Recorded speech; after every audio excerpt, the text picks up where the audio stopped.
Yang selanjutnya lagi, terjadinya penyimpangan perilaku manusia. Maksudnya apa, Pak? Lihat, dilahirkan jadi laki-laki, pingin jadi perempuan. Dilahirkan perempuan, pingin jadi laki-laki. Itulah yang dinamakan penyimpangan perilaku.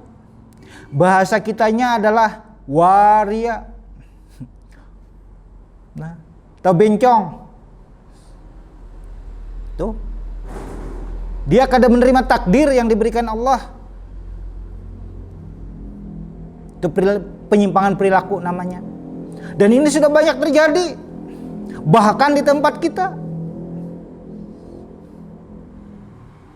Kalau di luar negeri parah lagi. Dilombakan. Malah mereka diberikan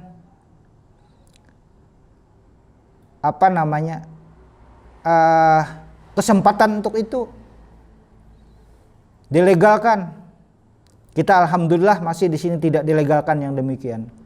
Kalau di luar negeri kawin sejenis saja ada. Itu amat sangat dilarang di dalam ajaran kita. Ya. Makanya nih, yang nomor 5 perhatikan baik-baik. Yang laki-laki ini.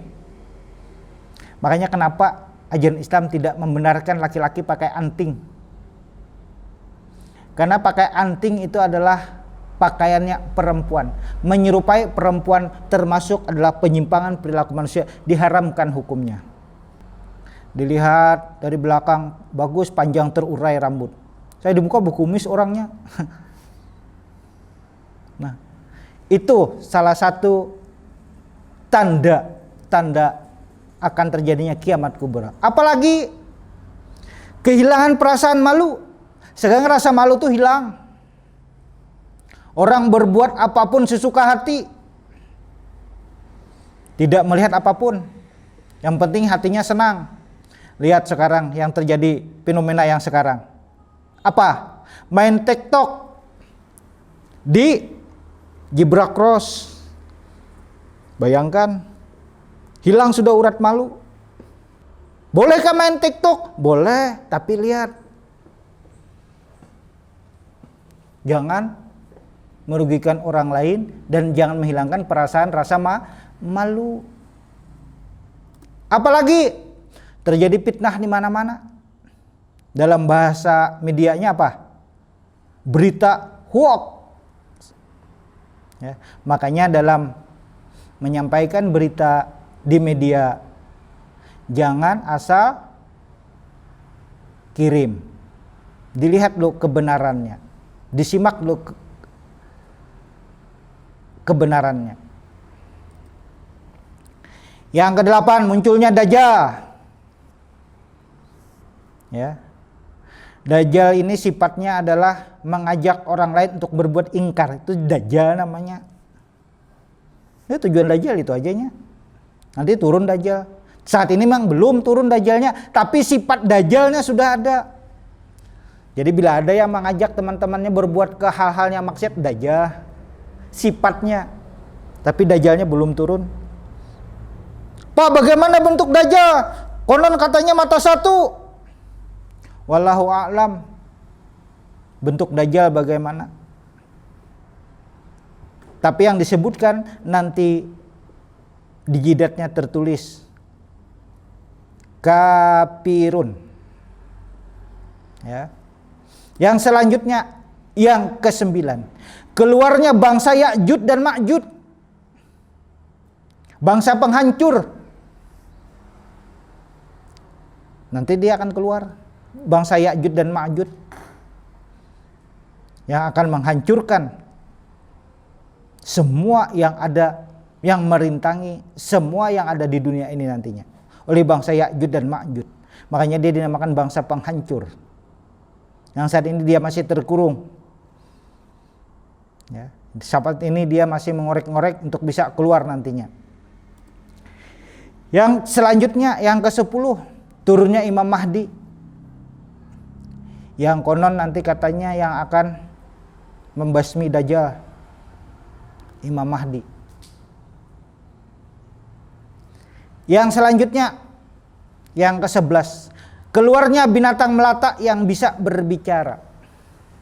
Nanti hal-hal aneh keluar pada akhir zaman. Hal-hal di luar nalar akan terjadi nantinya. Binatang bisa berbicara. Pak, burung beo? Bukan. Ini binatang melata nantinya. Kayak di Kimos. Nah, kayak di film-film anak-anak bisa berbicara. Nanti di akhir zaman yang demikian. Nah, itu diantara tanda-tanda, dan masih banyak tanda-tanda yang lain. Dan sebagian tanda itu sudah terjadi. Berarti kiamat akan terjadi atau akan datang. Nah, tanda-tanda hari kiamat sebagian besar sudah terjadi. Jadi apa yang harus kita lakukan nanti? Ya, di akhir nanti kita tahu apa yang harus kita lakukan. Nah, sekarang kita lanjut dulu. Yaitu proses terjadinya kiamat sugro, kiamat kubra atau kiamat besar. Bagaimana prosesnya kiamat kubra? Proses terjadinya kiamat kubra adalah yang pertama nanti akan ditandai ditiupnya sangkakala yang pertama oleh malaikat Israfil. Maka langit akan terbelah, matahari akan digulung, bintang-bintang akan berjatuhan, gunung-gunung berterbangan, manusia seperti larun berterbangan. Bumi diguncang dengan goncangan yang sangat dahsyat. Semua makhluk yang bernyawa akan dimatikan, kecuali yang dikehendaki Allah. Nah, begitu dahsyatnya, luar biasa. Inilah yang digambarkan di dalam Al-Quran. Proses terjadi kiamat kubra. Nanti akan ditiup sangkakala oleh malaikat Israfil. Bagaimana Pak bunyinya? Wallahu a'lam, Bapak tidak tahu bagaimana bunyinya. Makanya tadi itu lihat dari prosesnya. Bagaimana manusia bisa hidup. Langit terbelah, matahari digulung, bintang-bintang berjatuhan. Kalau sampai bintang jatuh, kira-kira ada tempat kita untuk bersembunyi. Karena besar. Gunung-gunung berterbangan, bayangkan kayak ditiup. Manusia seperti larun untuk menyelamatkan diri. Lihat larun, kalau dia keluaran, dia nggak tahu arah kemana aja. Itulah yang terjadi nanti pada hari kiamat. Masing-masing mau menyelamatkan diri, padahal tidak ada tempat untuk menyelamatkan diri.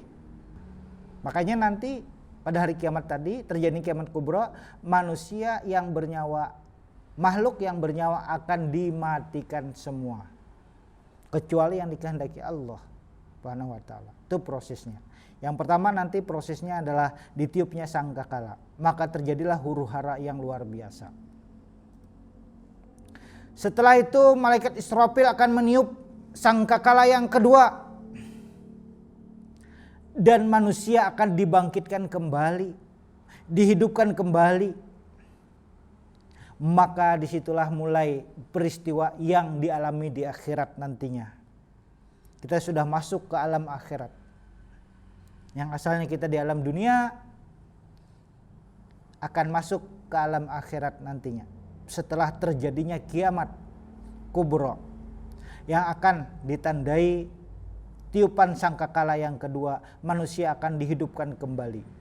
Dan dihidupkan kembali manusia itu berbagai rupa nantinya. Ya. Itu prosesnya yang terjadinya kiamat kubra. Kita lanjutkan. Peristiwa-peristiwa yang akan dialami manusia di akhirat. Nah, tadi setelah ditiup oleh sangkakala yang kedua, maka manusia akan mengalami kehidupan yang kedua, yang dinamakan kehidupan di akhirat nantinya. Yang pertama dulu, sebelum kita ke akhirat, ada yang dinamakan alam kubur atau alam barzah. Pak, apakah yang ada nisannya itu alam kubur? Bukan, itu kuburan. Ya. Alam kubur atau alam barzah Bukan demikian. Apa itu alam barzah? Apa itu alam kubur? Nah, alam barzah, alam kubur adalah alam antara dunia dan akhirat. Dia tidak di dunia, juga belum ke akhirat. Di antaranya antara dunia dan di akhirat, karena dia tidak berada di dunia. Kalau di dunia ya kita sekarang ini dunia, tapi dia tidak di situ. Di mana manusia di alam kubur akan ditanya oleh malaikat munkar dan nangkir tentang perbuatan selama di dunia. Nah, itu nanti tempatnya di alam kubur. Ya kalau yang ada itu kuburan namanya, bukan alam kubur, alam barzah. Bukan alam yang ini. Ya. Yang kedua, apalagi yang dialami manusia? Yaumul Ba'ats. Nih yang tadi.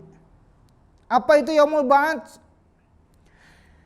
Nanti ditiup sangkakala yang kedua oleh malaikat Israfil, maka manusia dibangkitkan, dihidupkan. Itulah yang dinamakan Yaumul Ba'ats atau hari kebangkitan. Untuk apa dibangkitkan? Untuk apa dihidupkan? Untuk menuju pada mahsyar, menuju suatu tempat. Maka masuklah yang ketiga yang dinamakan Yaumul Mahsyar tadi. Apa itu Yaumul Mahsyar? Hari berkumpul di padang mahsyar. Padang mahsyar itu bagaimana? Apakah kayak lapangan? Apa di gedung? Padang mahsyar adalah suatu tempat yang sangat luas.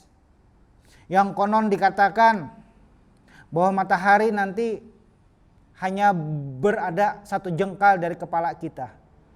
Tidak ada tempat naungan di padang mahsyar nantinya, kecuali naungan dari Allah Subhanahu wa taala. Nah, setelah kita dibangkitkan, tadi Yaumul Ba'ats, kita dikumpulkan di padang mahsyar. Itulah yang dinamakan Yaumul Mahsyar atau hari berkumpul di padang mahsyar. Untuk apa kita dikumpulkan di padang mahsyar? Masuk kita ke yang keempat, yang dinamakan dengan Yaumul Hisab. Kita menunggu apa? Menunggu hari perhitungan. Apa yang dihitung? Yaitu amal ibadah kita selama di dunia. Amal ibadah baik dan buruk kita selama di dunia. Itu akan dihitung semuanya. Itu akan dipertanggungjawabkan semua nantinya. Mulai dari yang terkecil sampai yang terbesar. Tidak ada satupun yang ketinggalan nantinya. Semua akan dihitung. Semua akan ada perinciannya. Semua ada neracanya. Selama kita hidup di dunia. Setelah dihitung amal ibadah kita, lanjut ditimbang di hari penimbangan yang dinamakan dengan Yaumul Mizan. Setelah dihitung ditimbang. Kenapa ditimbang lagi? Karena kadang ada amalannya kecil aja, tapi timbangannya luar biasa berat. Ada yang amalannya banyak, tapi pahalanya sedikit. Ada. Makanya kita harus tahu. Makanya dalam beribadah tuh harus ada ilmunya. Tanpa ilmunya, makanya kita bisa rugi. Contoh, ya, sholat tarawih luar biasa rajin, bagus. Sembahyang isya kada, nah itu salah ngarannya. Kenapa salah? Karena sembahyang isya hukumnya wajib, itu lebih besar pahalanya. Nah maka dari itu ditimbang di dalam hari penimbangan yang dinamakan Yaumul Mizan, hari penimbangan. Bagaimana timbangannya? Wallahu a'lam bentuknya. Tapi semua amal ibadah kita selama di dunia, baik yang buruk maupun yang baik akan ditimbang, akan kita pertanggungjawabkan nanti di akhirat kelak. Tidak ada satupun yang terlewatkan. Mulai sejak kita hidup di dunia sampai akhir hayat kita nantinya akan ditimbang. Yang selanjutnya, setelah ditimbang, maka akan tahu hasilnya. Maka akan kelihatan yang mana yang lebih banyak, yang mana yang lebih berat. Kalau sudah ada hasil, maka tinggal yang 6 dan 7 tempatnya. yaitu surga atau neraka. Bagi yang amal ibadahnya lebih baik, maka dia akan ditempatkan di surga, ya. Yaitu tempat balasan bagi orang-orang yang amal ibadahnya baik, dan tempat itu berupa kenikmatan yang menyenangkan. Konon surga diceritakan itu hanya nikmat semua. Nanti di sana kita kada beribadah lagi, kita kada sakit lagi, kita kada perlu BAB lagi, karena kita di sana hanya menikmati. Bayangkan sembahyang kada lagi karena di sana. Kita hanya menikmati nanti di surga. Makanya mudah-mudahan kita dimasukkan di surganya Allah. Tapi sebaliknya, bagi yang amal ibadahnya buruk, maka dia akan mendapat tempat yang dinamakan neraka. Neraka tempatnya berupa siksaan yang sangat menyedihkan. Semua di sana berupa siksa. Tidak ada satupun yang menyenangkan. Luar biasa. Sampai-sampai orang mengatakan, ada yang berpendapat 1 menit di neraka itu perasaan 1000 tahun. Tapi sebaliknya kalau di surga, 1000 tahun di surga rasanya baru 1 hari. Bayangkan. Nah, itulah hal-hal yang akan dialami manusia setelah terjadinya kiamat. Sekarang yang terpenting, nih, apa yang harus kita lakukan? Yang pertama, sebagai kita mengakui beriman kepada hari akhir, pada hari kiamat, kita bersemangat, termotivasi untuk melakukan amal ibadah yang baik. Sekecil apapun amal ibadah kita akan kita pertanggungjawabkan, akan dibalas oleh Allah. Sekecil apapun amal ibadah yang baik akan kita peroleh hasil yang baik nantinya. Yang kedua, kita takut dan menghindari perbuatan buruk. Takut kenapa? Takut masuk neraka. Kalau kita berbuat buruk, kenapa? Karena tempat yang buruk tempatnya adalah di neraka. Perbuatan-perbuatan buruk tempatnya adalah di neraka. Nah, maka dari itu kita takut untuk berbuat. Kita hindari perbuatan buruk. Kita tahu sudah mana perbuatan baik, mana perbuatan buruk. Ya. Yang ketiga, tabah dan sabar dalam menghadapi segala macam cobaan. Kita hidup di dunia pasti ada cobaan. Tadi karena banjir, kebakaran, longsor. Nah, sebagai orang yang beriman, kita bersabar, tabah menerimanya. Jangan menggerutu, jangan mengeluh. Kita hadapi. Karena itu merupakan takdir dari Allah Subhanahu wa taala. Tapi jangan juga pasrah. Kita tetap berusaha. Yang keempat, selalu berhati-hati dalam bertindak. Kenapa kita perlu berhati-hati? Karena kita punya keyakinan bahwa setiap perbuatan akan dipertanggungjawabkan. Baik yang buruk maupun yang baik akan kita pertanggungjawabkan di akhirat kelak nantinya. Maka dari itu kita berhati-hati. Makanya omongan tuh dijaga kadang. Oh, omongan ini baik kah, buruk kah? Kalau baik kita lakukan, kalau buruk jangan. Perbuatan ini baik kah, buruk kah? Timbang. Kalau baik kita lakukan, kalau buruk jangan kita lakukan. Kenapa? Karena itu akan kita pertanggungjawabkan. Ujar orang mengatakan, barang siapa yang menyemai, maka dialah yang akan menuai. Artinya apa? Barang siapa yang menyebarkan hal kebaikan, maka dia akan menerima kebaikan. Barang siapa yang menyebar keburukan, maka dia pun akan menerima keburukan. Nah, Maka dari itu yuk kita selalu untuk berbuat yang terbaik. Yang kelima, melebih meningkatkan keimanan dan ketakwaan kita kepada Allah. Meningkatkan keyakinan kita. Dengan cara apa? Dengan amal ibadah yang baik tadi. Dengan melaksanakan perintah Allah dan menjauhi larangan-larangan Allah. Yang keenam, selalu mendekatkan diri dan zikir kepada Allah. Kenapa? Dengan mendekatkan diri kepada Allah, dengan zikir kepada Allah, kita pasti akan selalu berbuat baik dan takut berbuat hal-hal yang tidak baik. Yang ketujuh, selalu beristighfar, meminta ampun kepada Allah. Kenapa? Karena manusia tempatnya hilaf dan salah. Pasti kita pernah melakukan kesalahan, maka kita minta ampunlah kepada Allah. Kalau kita bersalah dengan manusia, maka kita minta ampunlah kepada manusia terlebih dahulu. Selalu kita melakukan istighfar, meminta ampun kepada Allah. Yang kedelapan, menyadari dan meyakini bahwa kehidupan akhirat lebih baik. Hidup di dunia kita hanya sementara, di akhirat nanti yang kekal abadi. Dan kehidupan di akhirat akan lebih baik daripada kehidupan di dunia. Di dunia sebentar aja, paling lama 70 tahun. Itu pun sudah bungkuk-bungkuk. Dan dunia, kenikmatan dunia ini tidak ada apa-apanya dengan kehidupan di akhirat nantinya.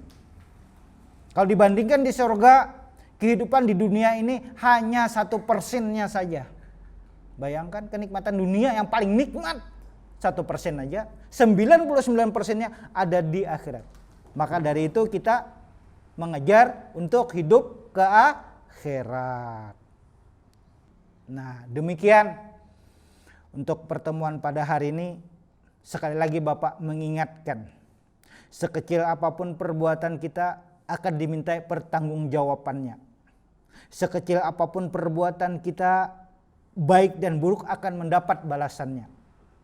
Semoga kita termasuk orang-orang yang selalu berbuat baik, sehingga kita dimasukkan Allah dalam surganya. Demikian untuk pertemuan pada hari ini kita cukupkan. Mudah-mudahan memberikan manfaat dan mudah-mudahan kita termotivasi untuk selalu berbuat baik dan mudah-mudahan kita termasuk penghuni surga nanti di akhirat kelak. Dan mudah-mudahan kita dimatikan dalam keadaan husnul khatimah. Bapak akhiri pertemuan pada hari ini dengan sama-sama kita mengucapkan alhamdulillahirabbil alamin. Wassalamualaikum warahmatullahi wabarakatuh.